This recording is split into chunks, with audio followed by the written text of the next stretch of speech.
Hello, folks. I'm really pleased to be here and very grateful to the EuroPython organizers for letting me give this talk, especially since it's involved some logistical complications at which I'm sitting.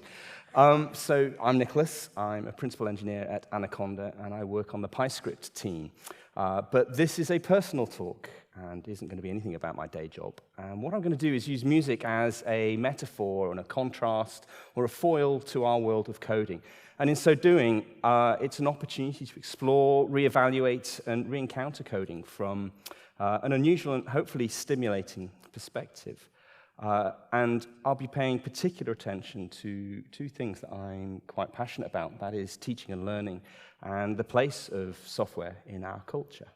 But before we start, I just want to find out a little bit about you folks. Are there any folks in the audience, I know there are going to be people who put their hands up, who have a musical education, musical training?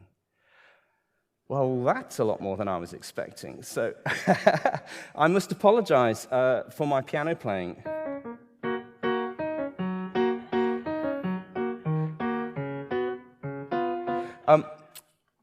I'm actually an orchestral tuba player. That was my training, and that was my principal study, and that's the only instrument really I can claim to be any good at.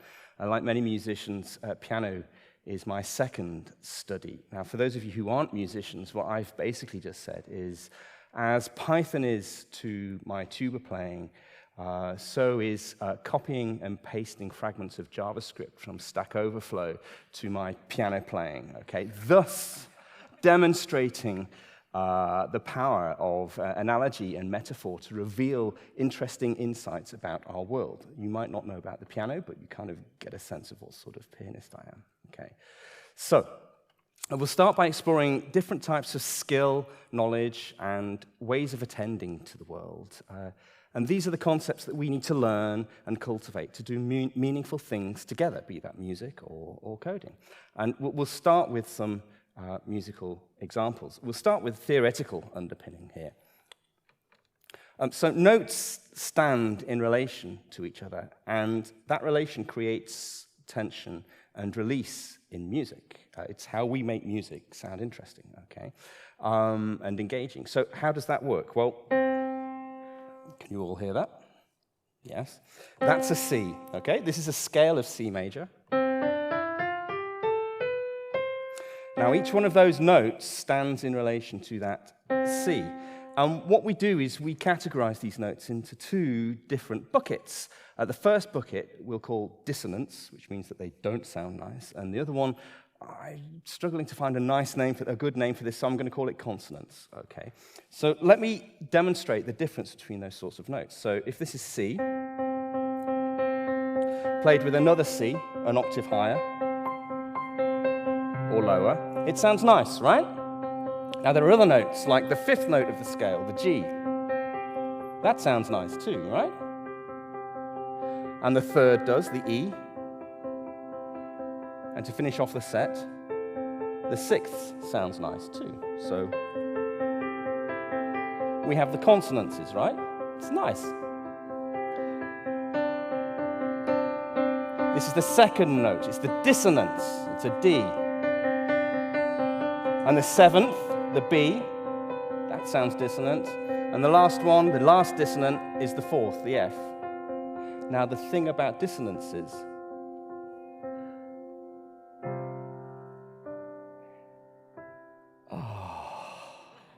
they want to resolve onto a consonant, okay?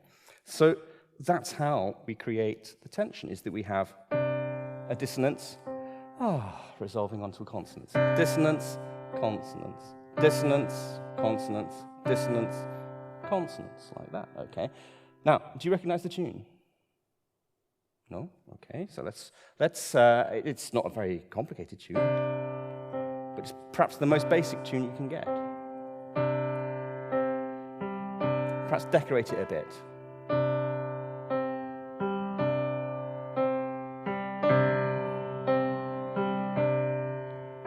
So if melody is notes through time, that's the x-axis, right? Notes on top of each other, the horizontal axis, that's harmony, notes playing at the same time. So if I add some notes to that tune,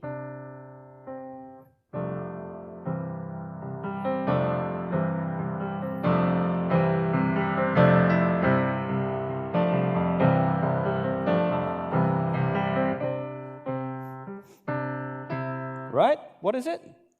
Time after time, yeah, okay, good. Okay, so that's just, I just wanted to introduce you to a little bit of music theory and how that relates to the pieces that we play. But music isn't just that, there's performance practice as well. It's not just how the academic outlook of music is that matters. It's the practicalities. It's how we play a piece of music that matters too. So for instance, I could play this piece, famous piece by Bach, and play all the notes the same.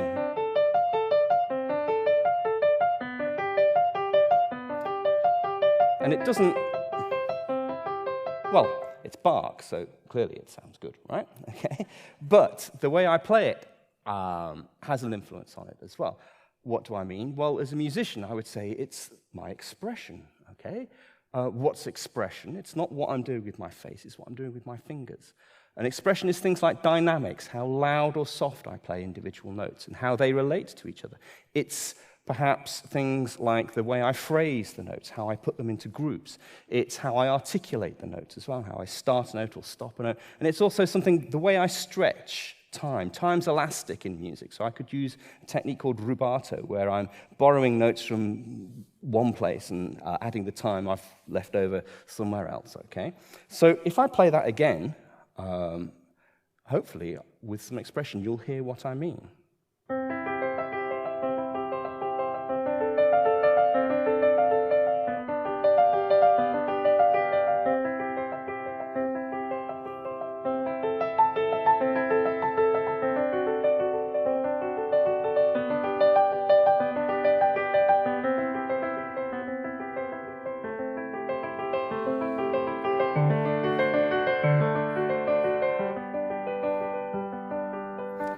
Seems a bit of a sin to stop playing Bach halfway through it. But anyway, there we go.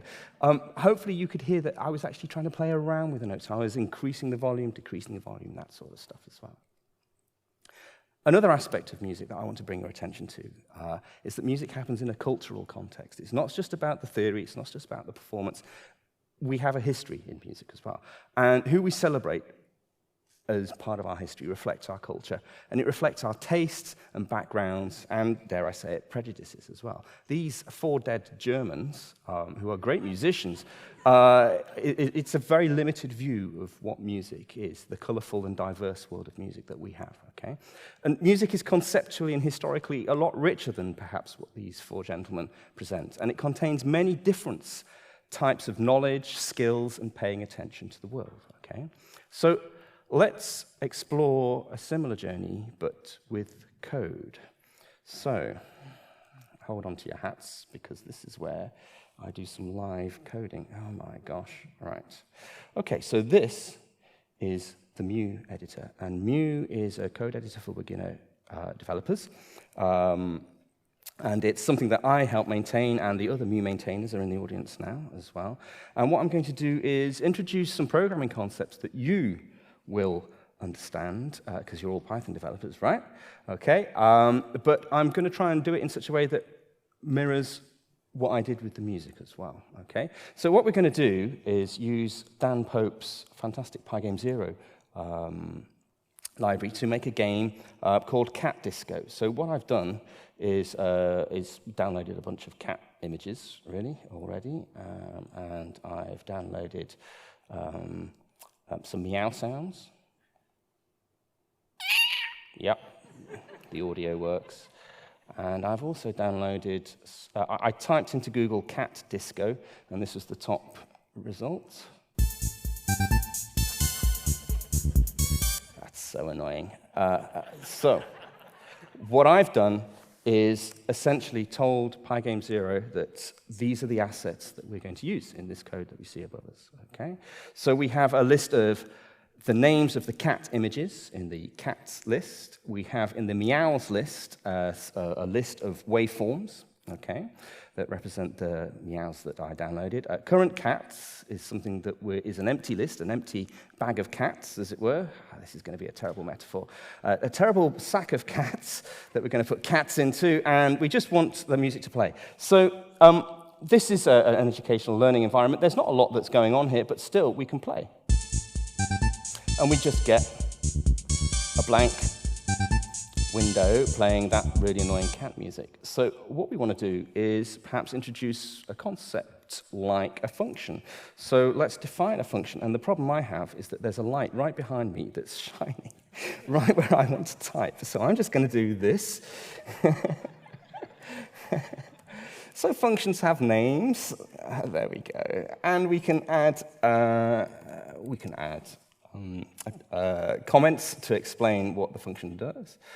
Draws stuff on the screen, okay, and what else do I need to do? I want to do screen.fill. So I might at this point introduce the concept of RGB, red, green, blue, the amount of red, green, or blue that we use. So this is good. I'm wearing my glasses so I can see the code fragments I've got here, but I can't now see what I'm doing here. Bear with me, folks. So here we go. So how much red do we need? Let's give it all the red, all the green, and all the blue, okay, because computers count up to that much when they're doing, mixing colors. So we should get a white background now.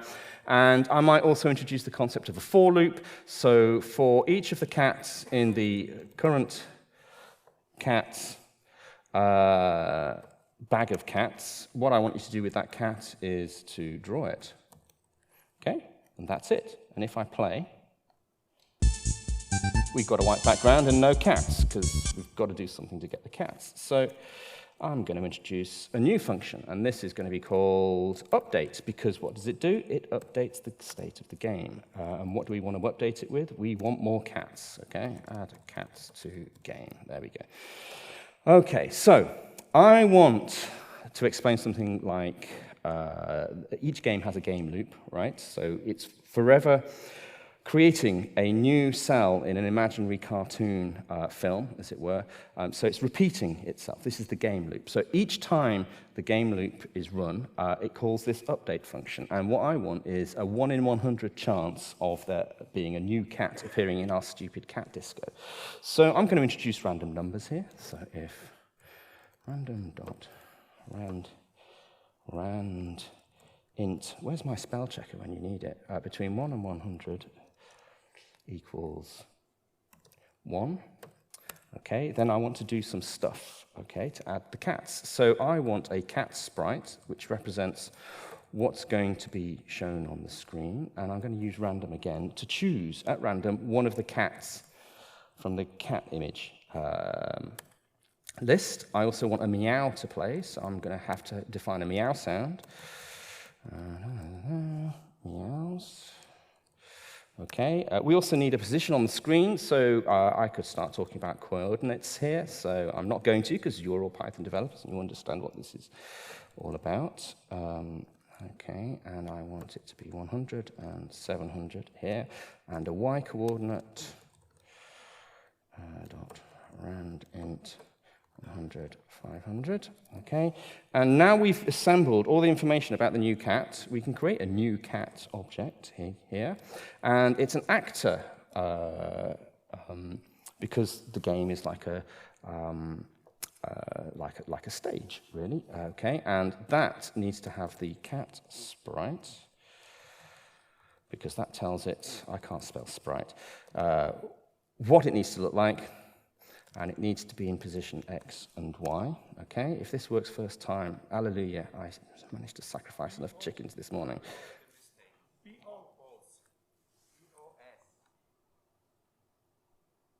Where's that line? Last line is P-A-O-S. It's right. Next word. After second argument. Thank you. Great stuff. This is just like using whatever it is. Yeah.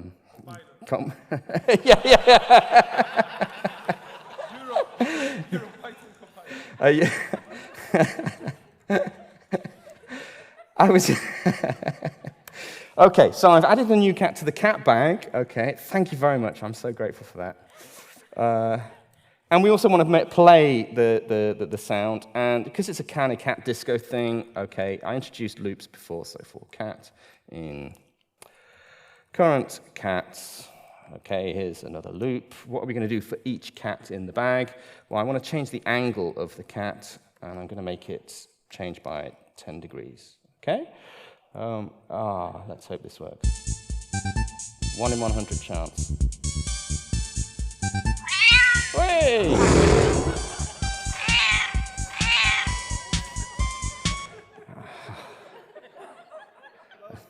It's great, isn't it? So,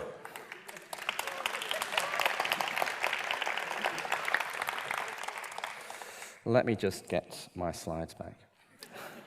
Enough of that silliness. The important thing is that I was telling a story in the same way that I was telling a story about music theory and music performance, okay? And what I was doing, I was using coding technique to create something kind of goofy. There was a performance going on there, and audience interaction as well. Thank you very much. Code also exists in the cultural context too, and who we celebrate as giants of our world, as coders, reflects our culture, I guess. And you know, no disrespect, but the dead composers are kind of the equivalent of these rich white men who run, you know, surveillance capitalism companies, as it were. And 10 years ago, this was kind of all the rage. This is how we want to encourage kids into coding. It's because you're going to get rich and what have you. And actually, I think we've moved on from that, and I'm pleased that we have, because it reduces code merely to financial and economic value. And I hope that goofy cat game showed you that actually code can be valuable in lots of other playful and expressive sorts of ways too. So the fundamental question that I want to talk about is, how do we cultivate the skills, knowledge, and ways of attending to the world that we've just explored in both music and code? And, well, this is a journey to experience. So in a musical sense, how do we get from this beginner violinist to Nicola Benedetti, who's a Scottish concert violinist, or just a group of friends with an amateur fiddler coming together for a session in the pub? You'll see a lot of that in Dublin.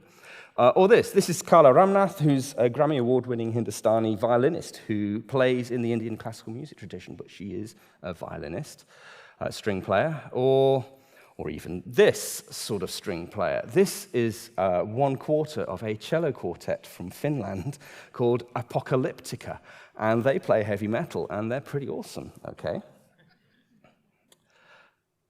The important thing that we need to try and figure out is, how do we support a beginner fiddler grow into whatever sort of musician they want to be, whether that be a heavy metal cellist or a concert violinist or just an amateur who enjoys playing together with their friends, okay?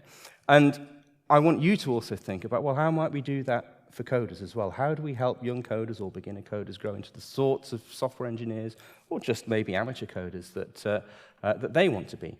And, well, I'm going to give you my answer by telling you, with my tongue firmly in my cheek, all about my musical journey.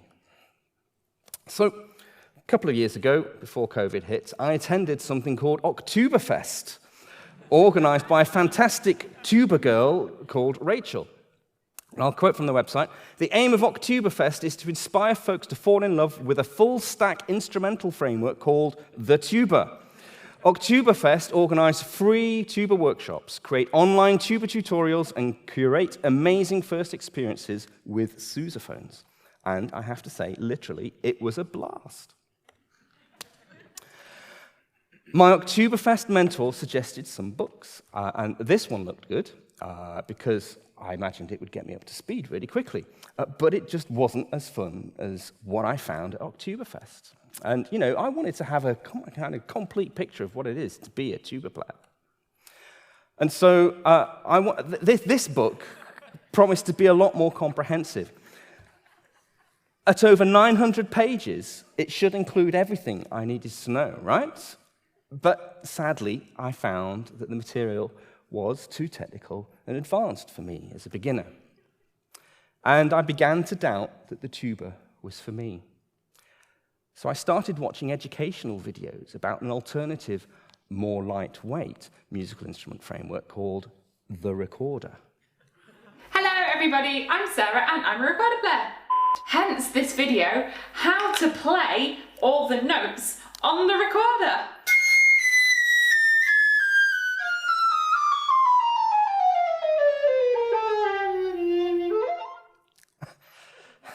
Despite being a small instrument, though, the recorder is actually more difficult than I imagined it to be. So I returned to my first love, the full-stack tuba framework. And then a musical friend told me that actual musical auditions involved solving harmony and counterpoint problems on whiteboards. So they suggested that I got in. You can see where I'm going with this. So they suggested that I got into music theory. And I found some 2-minute videos all about music theory, just like this one. Major and minor chords aren't the only kinds of triads that we can build. We can also build augmented and diminished triads. However, unlike the major and minor chords, which signify the quality of the third, augmented and diminished chords signify the quality of the fifth. Let's look first at the augmented chord. The word augment means to expand, and that's a good way of thinking about this chord. Let's start with a major triad, say C, E, and G. There's a perfect fifth between the C and the G right now, but we want to augment it, and so we'll raise the G by a half step. That gives us C, E, and G sharp, which spells a C augmented chord. Interesting to note, the makeup of this chord is 2 major thirds stacked on top of each other. Do you have any idea what he's on about? Music theory sort of seems to make quantum mechanics look like an episode of Peppa Pig, if you ask me. Anyway, I spotted a poster on the London Underground for a boot camp, and if I handed over £6,000 and lived off my life savings for 3 months, they would teach me everything I needed to know about coding. That's what the advert said. And they also claimed that they had an 80% success rate at placing graduates of their scheme within 1 year of completing. Surely this was too good to be true. I've literally taken a boot camp website and replaced code with music on that screenshot. I learned all sorts of things.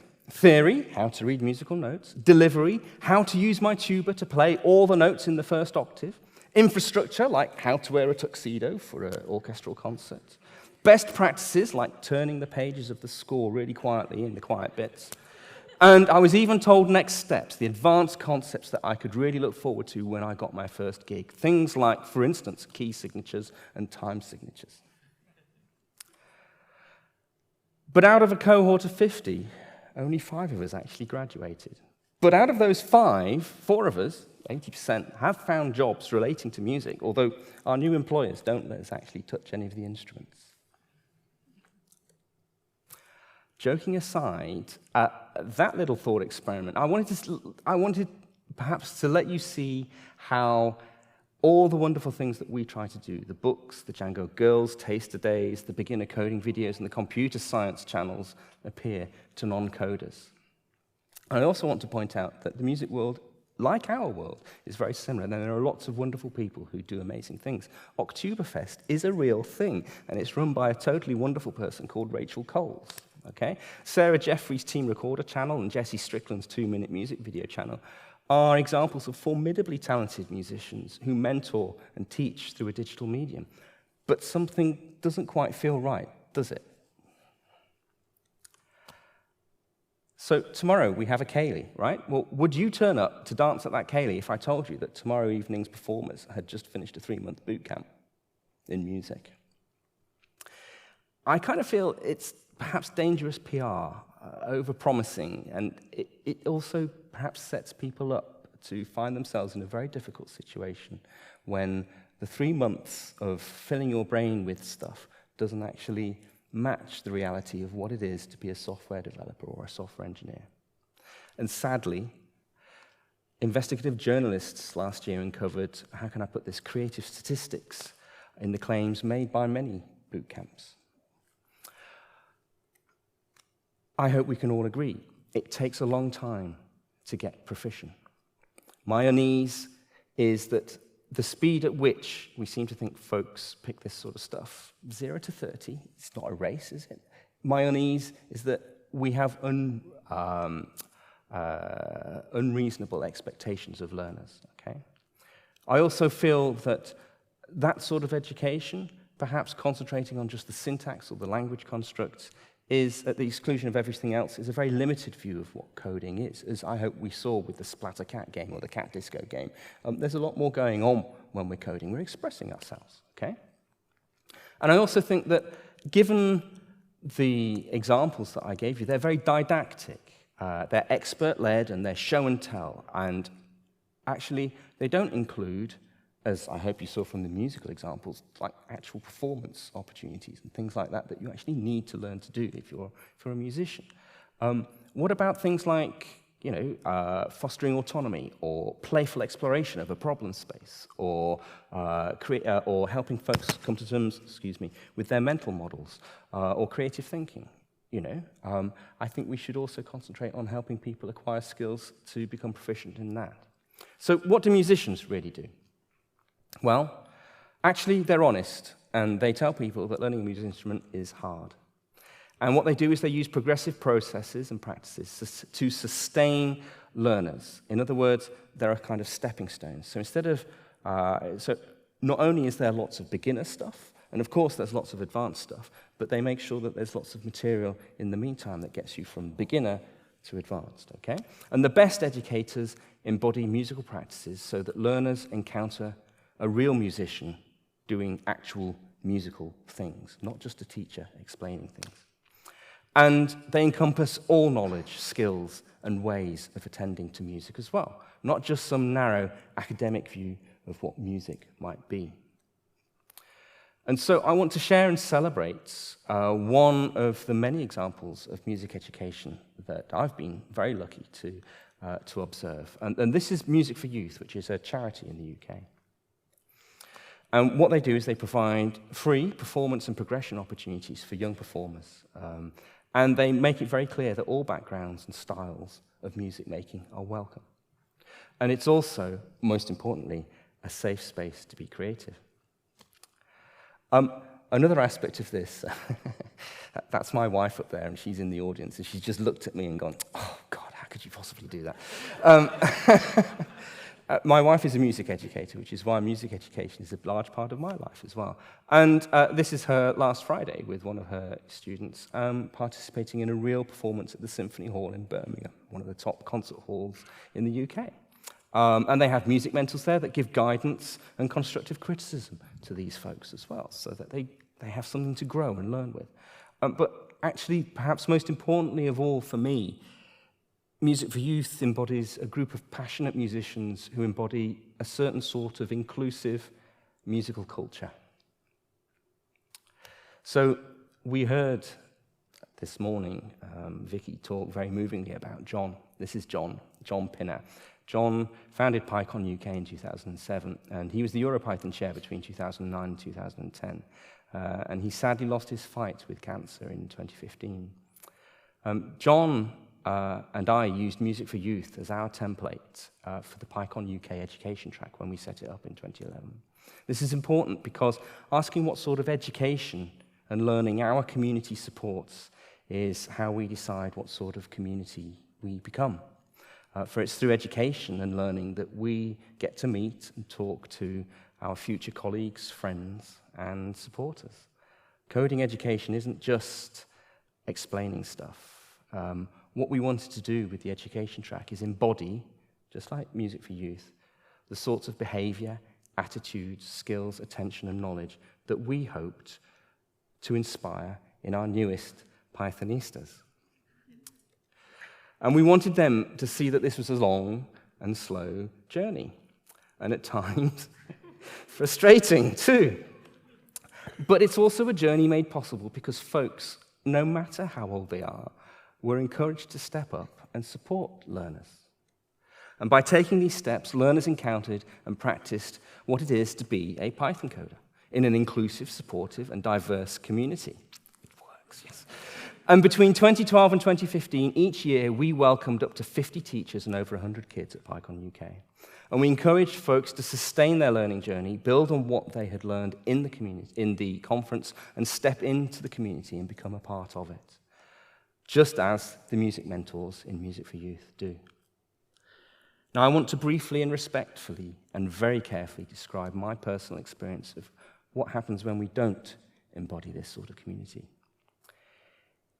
In 2017, it was made very clear to me in no uncertain terms that my contributions to the education track were unwelcome unless they were on message and conformed to a certain corporate-led view of Python in education in the UK. That meant that the education track was no longer embodied an inclusive coding culture, where everyone, no matter their background, was welcome to contribute and participate in a way that reflected their part in our wonderful, diverse community. And when I carefully and respectfully raised concerns, I was put in my place. The following year, wonderful Ben Nuttall was in charge of the education track, and I hoped that we could return to our original sort of vision of embodying a particular inclusive community. So I reached out, and here's Ben, wonderful Ben, engaging with my fears in a way that is kind, thoughtful, and importantly, embodies just the sort of community that we want to encourage through an education track. But things started to go wrong for me. I don't think that the sender of this clearly unwelcoming message was doing it to make some sort of weird paradoxical or ironic joke.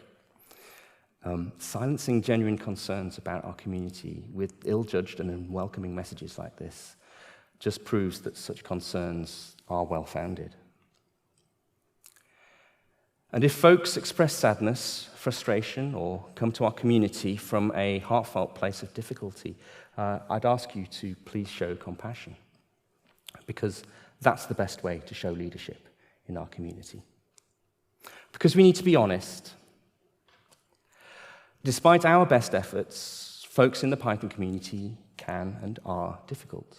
By way of example, this was my Mu-related inbox from a few months ago, and I wasn't the only Mu developer to be on the receiving end of this sort of stuff. And I wish I could say that these things were rare, but sadly, they're not. So how did my experience in the community make me feel? Well, I felt crushed, because a community that clearly prides itself in being welcoming, inclusive, and supportive clearly wasn't as well. As demonstrated by my inbox, it still isn't at times. I felt humiliated, because much of this played out on social media. I'm actually a very shy and private person, despite who you think you may see on the stage in front of you right now. And it's deeply wounding to be attacked on social media. And I also felt despondent. 2018 was a tipping point for me, and since then, for the sake of my mental health, I've had nothing to do with the formal UK Python community or PyCon UK. And for what it's worth, I hope people in the UK Python community never treat one of their own like this ever again. So why is this important? Well, code isn't written for computers in the same way that music isn't written for instruments. We write code because we're human beings, imbued with ideas, imagination, and feelings. And code expresses our thoughts made digital, a medium for our values, cultures, and ways of life, whatever they may be, in all their colorful variety. In other words, we are expressing ourselves when we write code. Our code reflects who we are. It reflects where we come from. Our code also reflects how we want to be in the world. And if there's one thing I hope we coders can learn from the best of the world of music, is compassion, tolerance, and respect for freedom of expression in all the ways that music represents. In a recent interview, the Chinese-American cellist Yo-Yo Ma explained, "The job of a musician is to transcend technique in order to express something of value. We explore lots of different music through our instruments, and we love it because it allows us to encounter different states of mind. As developers, we write code. We're trying to express something of value when we write code. We're exploring and we're interacting with our world through the code and the applications that we create." But what does he mean by transcending technique? At the start, we examined various different ways, lots of skills, aspects of knowledge, and ways to pay attention to the world, okay, for coding and for music. And these are the sorts of things that we learn when we want to become musicians and coders. And I think this is what Yo-Yo Ma means when he talks about technique. But when we express ourselves, we take all this stuff, we assemble it, we refine it, we fix it, we break it, and we play around with it, okay? And in so doing, we put a little bit of ourselves into that thing that we are making.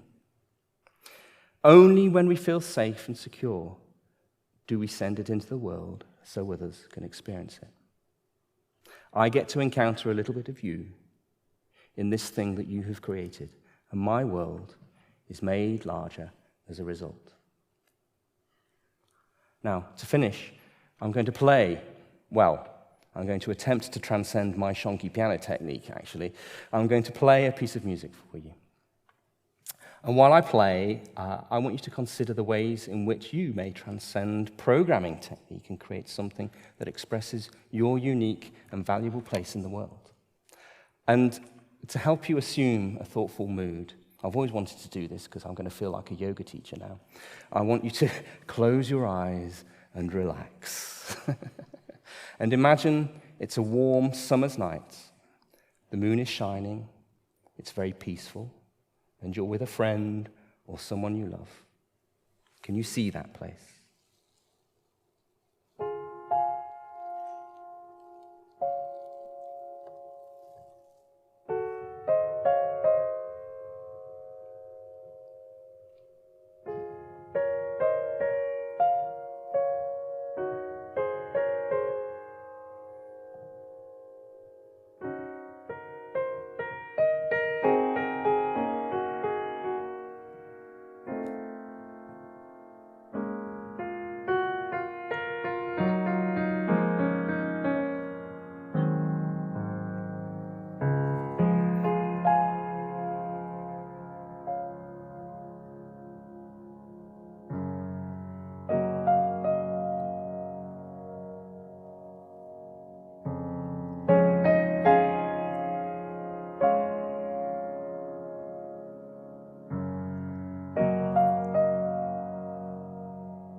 You can clap now.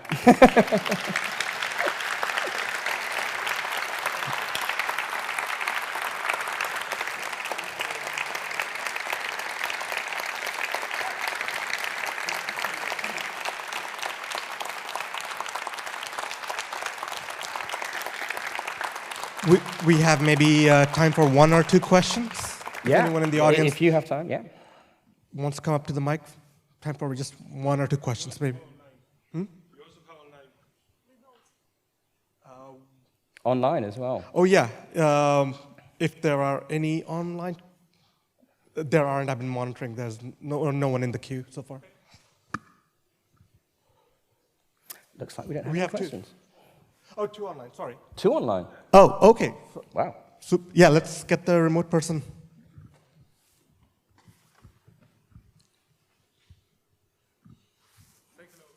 Hello. Hi there.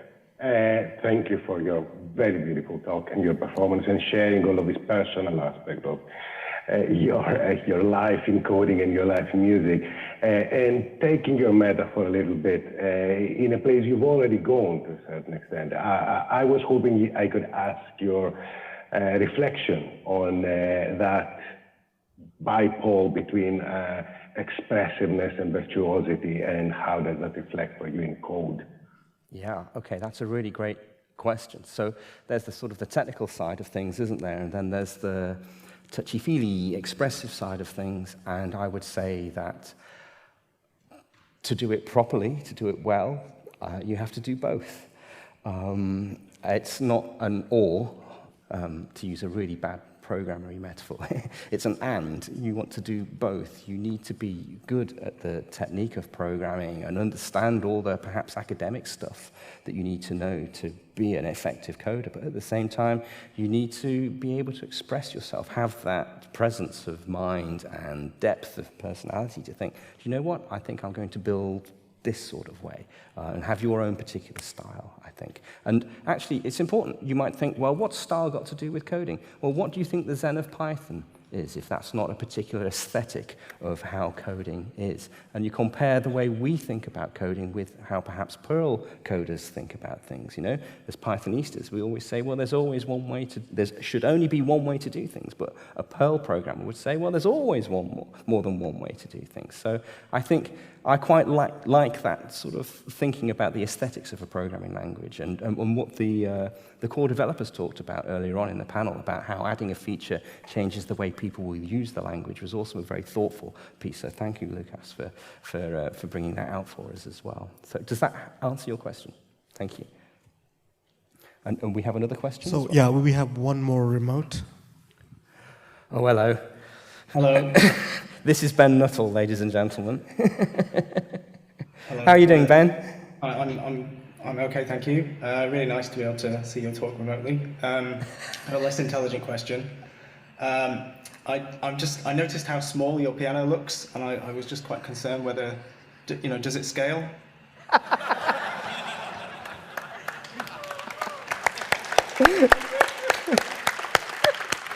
Bravo, Ben. Not as well as the tuba.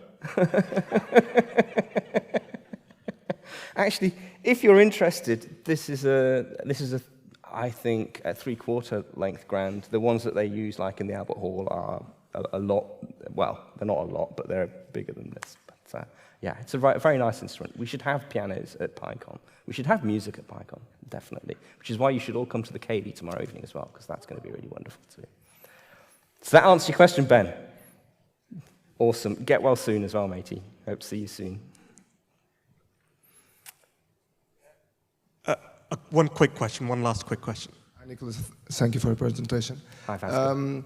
I'm a beginner coder, and I started coding a few years ago. And right about the time, I started taking taekwondo lessons with my oldest son. And we every now and then we have exams and we get a belt that really put us on the next path, on the next track. Yeah. And it excites us a little bit to continue. And it's a reward. How can we gamify coding? I know there is a lot of things about there in sites, but how can we as a community get peer coding, get someone to help us go the extra mile. And I found a small community to do that, and you know that. But how can that be broadcasted to other people that ask that? So that's a really hard task to do.